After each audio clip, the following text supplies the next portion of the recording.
the Planet with a Palette cooking show. Hey y'all, it's Rain with Planet with a Palette, and in the words of Lizzo, I've been waiting for this one. I'm so excited right now, y'all, because y'all have been asking me since I put my channel out and since the amazing Hungry Fat Chick shouted me out and you all started coming here to watch me cook and watch me eat my yummy food. I have been asked to do a Q&A. And y'all have sent me a lot of great questions. So this is my amazing planner, which I love. And whenever I write in it, at the top of every page, it says, I am grateful for blank. I want to give some shout outs and say that I am grateful for the amazing Hungry Fat Chick, Candy, such a good friend to me, encouraged me so much in the development stages of my channel and starting my channel and gave me such amazing shout out. She's so fun. She's so cool. She's such a lovely person, y'all, and I just love her so much. So big shout out there. A shout out to Fluffy Enderpug, who has been one of my main helpers on this channel and has been working really hard to help keep my captions going strong, help with basically every aspect of my channel. So a big shout out to Rosie Jean, who was in the last episode with me. We had such a fun time. Y'all should definitely go check her out on Instagram. She's at Fat Rose Phoenix. I also would like to give a shout out and a grateful for you, Jermaine Golden, who is my amazing friend that I've had so many questions about where this song came from, Planet with a Palette, the theme song. And I have to say, it's Jermaine Golden. And when he first sent me the song, the idea I had is I wanted it to sound like a 1950s, 1960s, like theme song for like an old TV show, because I love that whole retro vibe. And it's very corny and hokey and fun, and those are all me. The amazing lyrics that he came up with, the tune is just perfect. His voice, that's him singing too, y'all. It's catchy, it gets caught in all of our heads at the house here, but it's like, if the kitchen's where you'd rather have your friends and family gather, you should hit the like and subscribe down below. And if filling plates and platters while maintaining flavor matters, then there's a stellar cook that you should know. It's Rain, the Planet with a Palette. They'll keep you fed and coming back for more. So come on, take up space. Rain will make a tasty plate and tell the diet Karens where to go. It's the Planet with a Palette cooking show. Yay! Also, to all of you who've been viewing my content, very grateful for all of you that you're here, that you're cooking my food, that you're watching my videos, that you're enjoying the stuff that I'm making and spending time together in the kitchen. It's just so wonderful that you're all here. So I'm just super, super grateful for that. Now on to the Q&A. A question I've had a lot of is, what is your favorite food to eat? But I've also had a couple people ask me, what's your favorite food to cook? It's the same food, y'all. I grew up in Texas. My favorite food to cook and my favorite food to eat is ding, ding, ding, ding, ding, tacos. Tacos are amazing. You can do so much with tacos. I'm a big fan of like any sort of sandwich anyways, but to me, a taco is like the best form of a sandwich. The different meats you can use, the different toppings, you can just do so much with a taco. And I love like Mexican food flavors. I think that you're gonna see a lot of that in my cooking, honestly, because I grew up in Texas in a place where like authentic Mexican food was like readily available. And one of the first ever people who really took the time to teach me how to cook was a Mexican cook. And so she was like, Latin flavors all through her stuff. So I was learning how to make, my pico de gallo. Like I was learning different aspects of these different things as a very first base of cooking. So, which is great because Mexican food is just so good. Tacos are the best. And I will be making tacos at some point because, oh my gosh, tacos. My favorite kind of taco is a birria taco, just that deep fried birria taco with the birria meat and the dipping consomme sauce. I mean, whew, so good. The next thing is, what is the best food that anyone has ever prepared for me. Well, if you've been watching my videos, then you hear me talk a lot about how I have a lot of friends that are like genuinely amazing cooks. But as amazing as they all are, I have to hands down give it to my partner, who is a fantastic cook. They're a bartender by trade, so they also make extremely yummy drinks. And at some point, we are probably going to have like a sister channel. Their channel idea is for making drinks, and they're very, very, very talented bartender, first of all, and a very talented cook, and extraordinarily adorable. I mean, I might be a little bit biased, but you know, and also they're French. They have a lovely accent, and they make great drinks. So I support this idea of them launching their channel sometime in the future, and maybe I will collab with them. But they made me something while they were here last. And it was something that's like a Japanese street food. It's like a Japanese pancake. It's called, if I butcher the name, I'm so sorry, but it's called an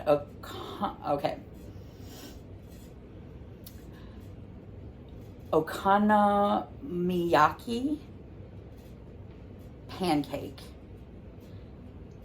Ugh. This thing was fire. I never thought that I would like a savory pancake. This was, so good. It's a savory pancake basically with shredded cabbage, sesame oil, bacon. Oh my gosh, the flavors are delicious. It's, they homemade the batter. They topped it with green onions and a homemade spicy mayo, which they make amazing homemade mayo. Best sandwiches in the world. Like, I was very spoiled with food when they were here because they're an amazing cook. So yeah, it was this pancake. Like, it was phenomenal. Everything you would want to eat. I'm going to put a picture of this pancake up on my Instagram. If y'all aren't already following me on Instagram, I'm Planet WA Palette and on Instagram. But like, seriously, oh my gosh, this pancake. I'm posting it. That brings me to my next question, kind of why I ordered them this way. Someone was like, so you said you're engaged. Tell us more about that. I love this subject. So yes, I will tell you more about that. So here's my engagement ring. Ain't it so cute? When they were here last from France, we went and got our engagement rings tattooed on, and they're a compass. So cute, so that we can always find our way back home to each other. And we're getting very married. We're getting very married very soon. So that's exciting. And we've been in talks about possibly doing a collab episode where we either cook together or they make a drink and I make some food, and doing a wedding episode sort of behind the scenes thing. So if that's something y'all are interested in, let me know, because that sounds so fun to me. And I love including y'all in the things that are going on in my real life and like how happy my life is. I noticed in some of the comments that you refer to yourself as non-binary and that you use they, them pronouns. Can you please tell me what that means? You know, gender is different than what your birth assignment is.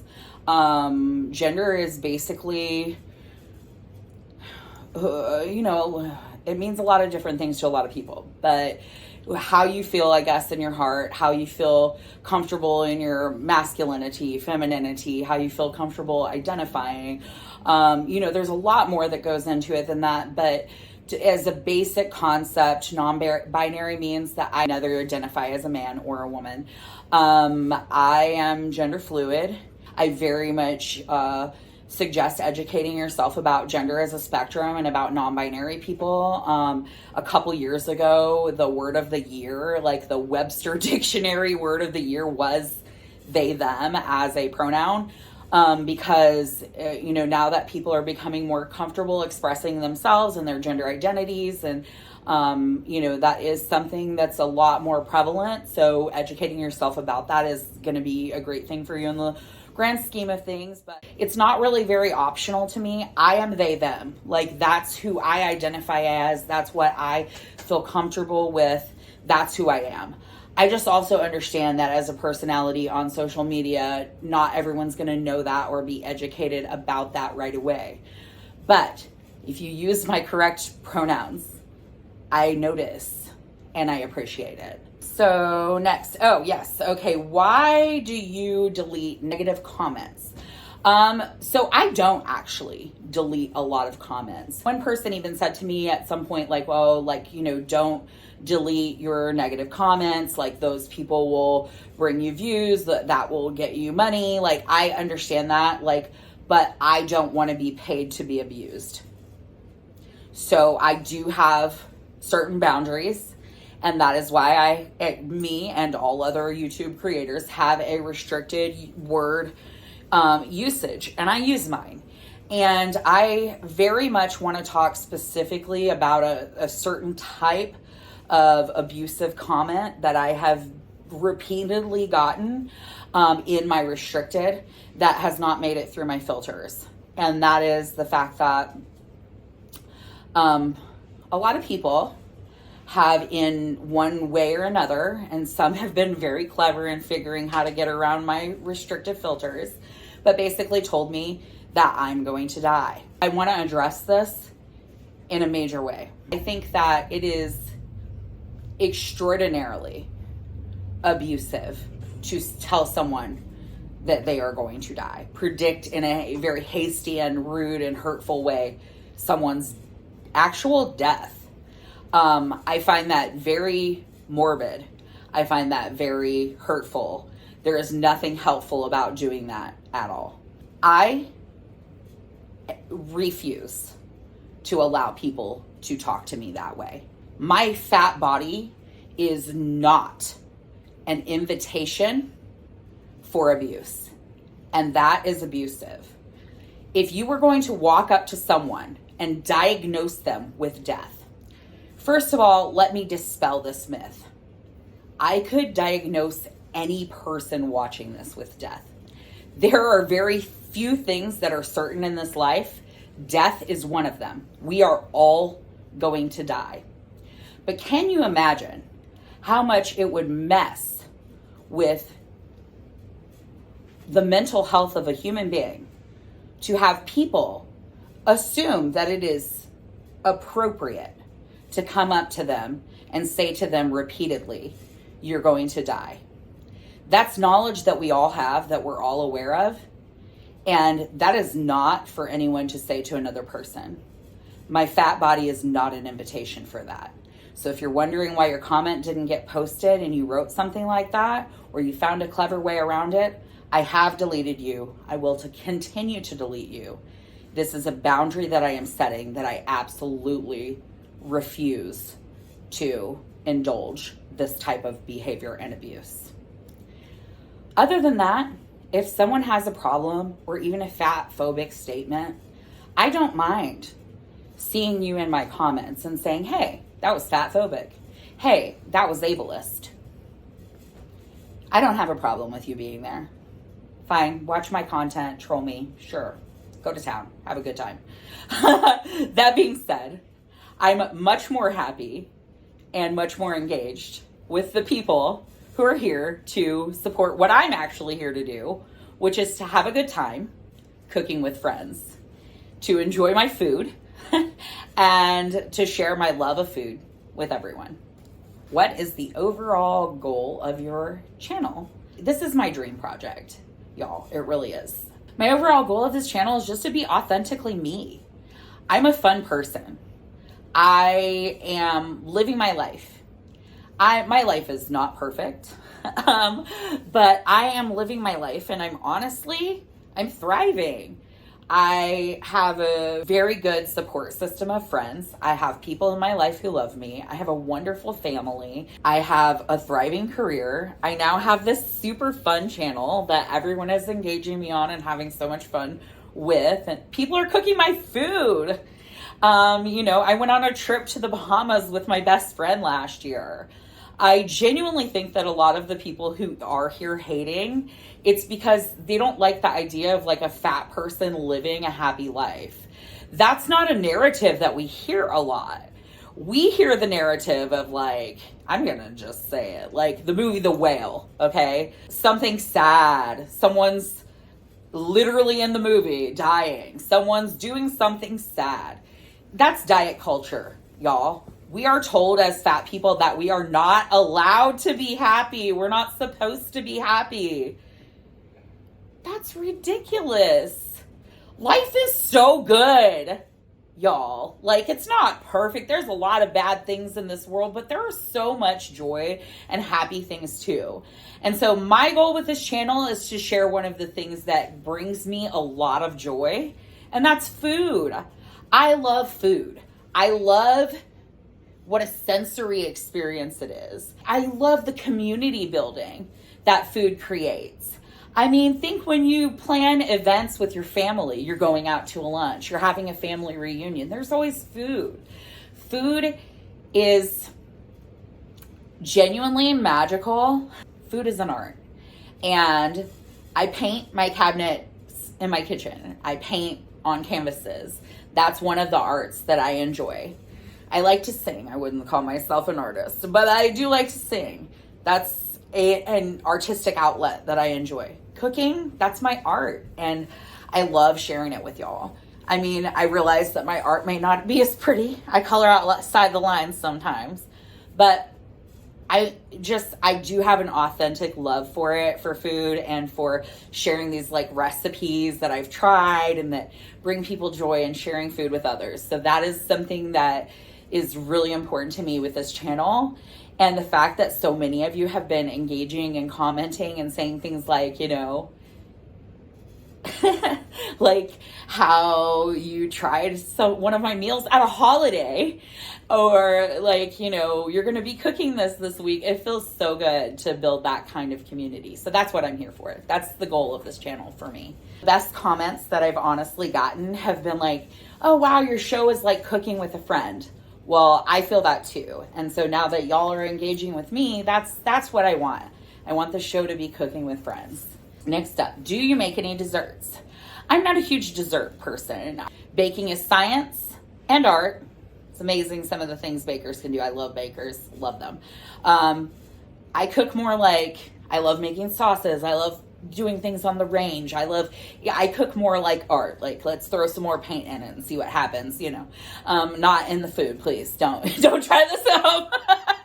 But yeah, so I do make some desserts. And actually, I'm hoping that around, you know, the love holiday that's coming up next month, that I will make a sweets for my sweet episode. And it's going to be inspired by the person I love that I won't be able to spend that holiday with. But that's okay, because we made chocolates together, and I was calling us chocolatiers. And I'm going to make those chocolates. And I also want to make my famous pineapple upside down cake, which is so good. It's so good. It was my grandma's recipe, so... Next up, what kind of episodes are you planning for the future? So I'd love to do some more collabs. I have one in the works with my best friend, Ivy. That's going to be really fun. She doesn't have a YouTube channel, but she's famous in various parts of the internet. And she's super great cook and a super awesome fat babe and my BFF. So of course we're going to do that. And also my fellow Gators fan. And a shout out to the friend of ours who made us these shirts. Can't hide swamp pride, baby. So yeah, gonna collab with her, and obviously want to collab with Hungry Fat Chick at some point. It's something we're talking about doing, hopefully over the spring. Can't wait to do that. Can't wait to eat with Candy. If I'm super lucky, maybe I'll get to cook for Candy, and it's gonna just make my life. Yes. Okay, so in terms of meals that I have planned for upcoming episodes, I wrote down a few off the top of my head. I'm going to do a meatloaf and either homemade mac and cheese or my homemade potato salad, or, you know, that's all coming up. A beef stew. I love a good beef stew. Hearty, delicious. I want to do a potato hash episode. I want to show y'all what I love to do with apples episode. I want to make quiches. I want to make pasta primavera. Those are just some right off the top of my head. I love to cook. I got a lot of recipes. I won't be running out of content anytime soon. I'm also planning some upcoming featurettes. So like how I'm doing a Q&A right now, I plan on doing a few other things. Y'all have asked for a tour of my kitchen. I'm going to do that at some point. Y'all have asked for a tour of my garden. I'm going to do that at some point. I have some cool ideas for like in between times. And then that brings me to the very last question, which is, why wasn't there an episode on Friday? And when is your next episode coming out? So I had an episode. It's about halfway edited. I don't know if y'all have noticed my captions, but I like putting up really good captions, and I really didn't get the opportunity to work this past week. I had a very personal but very triumphant life event happen this past week that has made my week rather busy. And actually there's a party tonight, and actually Miss Rosie Jean is sitting on my other couch right freaking now. Hey, yeah, it's me. We're all celebrating a big milestone for me, something that happened recently that is like a very good thing in terms of me just like moving forward to the best part of my life, and I'm super excited about it. So yeah. So I didn't get to it. There was a lot going on in my life. And right now I'm still at the stage where like I'm almost monetized, which is amazing. Thank you guys so much for watching my videos. But like, I'm in the process of getting monetized, but right now, that's not where I'm at. And I do have a regular job, and I have kids, and I have stuff going on, and I had a big week, and major stuff happened. And so like, I just didn't make it in time for the deadline. I'm so sad about that. Like, it honestly broke my heart. But the thing is, I'm here, I'm answering y'all's questions, and to answer the end of your final question, my next episode will be up this Friday. It is pot roast. It has carrots, but it also has parsnips, and it also has rutabaga instead of a potato. And you can sub potatoes and carrots. I won't go too far into the episode, but it's going to be great. It was a great episode to film. I hope that y'all will join me on Friday. I really am sorry about missing an update, but I'm so glad you're here for the Q&A. If y'all have any more questions, I'm sure I'll do more Q&As in the future. So hit me up. You can email me at planetwapalette@gmail.com, or you can just, comment. I really love y'all. And I want to do one final shout out. Y'all said in the live chat last week that you would love to be called the Planeteers. And I love that for its Captain Planet reference. And like me and my fiance even kind of do like a Captain Planet-y sort of thing with our rings. Like when we power up, we go to give each other that power move, and we'll be like, boop, So yes. Planeteers, unite. I don't know if that's what they actually say. It's been a while since I've watched it, but I love Captain Planet. I love y'all being called the Planeteers. And furthermore, I want to shout out my Planeteer of the week. So you came into the live chat this last episode, the episode with Rosie Jean, and you just made the live chat so much fun and so like exciting and epic and fun. And so my shout out to the Planeteer of the week is Christiana Demonic, who was super fun in the live chat. And you made a face. Yeah, that's my best friend. Oh, okay. So Rosie's best friend, who I literally just picked out. Well, everybody participated great in live chat. It was so much fun last time, y'all. And I hope you'll be there for this Friday in the live chat. But yeah, just a special shout out to Christiana Demonic, because it was really fun having you there. I did not know that you were Rosie's best friend, but now I do. And she's an amazing bookstagrammer. Oh, hey, awesome. Welcome, welcome. Welcome to my channel. I'll be shouting out someone every week, so keep watching, y'all. I love you so much. Thanks for being here. I hope I answered all your questions. Bye.